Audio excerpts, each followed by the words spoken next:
കാസർഗോഡ് കുമ്പളയിൽ കട അടിച്ചു തകർത്ത് യുവാവിനെ വധിക്കുവാൻ ശ്രമം. സംഭവവുമായി ബന്ധപ്പെട്ട് 4 പേർക്കെതിരെ പോലീസ് നരഹത്യാശ്രമത്തിന് കേസെടുത്തു.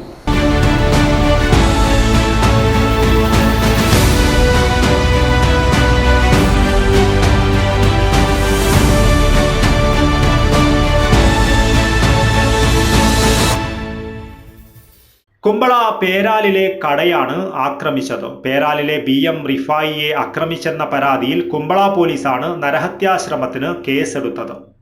സംഭവവുമായി ബന്ധപ്പെട്ട് പേരാലിലെ സദാശിവൻ, മക്കളായ ശ്രാവൺ രാജ്, സുദർശൻ, ബന്ധുവായ ശരത് കുമാർ എന്നിവരെയാണ് കുമ്പള SI ശ്രീജേഷും സംഘവും അറസ്റ്റ് ചെയ്തത്. കഴിഞ്ഞ ദിവസം രാത്രി 8 മണിയോടെയായിരുന്നു സംഭവം.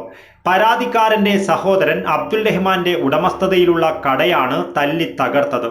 നിരോധിത പുകയില ഉൽപ്പന്നങ്ങൾ ചോദിച്ചെത്തിയ സംഘത്തോട് വിൽപ്പന ഇല്ലെന്ന് പറഞ്ഞതോടെ പ്രകോപിതരായി അക്രമം നടത്തിയെന്നാണ് പരാതി. 1/4 ലക്ഷത്തിന്റെ നഷ്ടമുണ്ട്. റിഫായിയെ ശരീരം മുഴുവൻ അടിച്ച് പരിക്കേൽപ്പിച്ചു.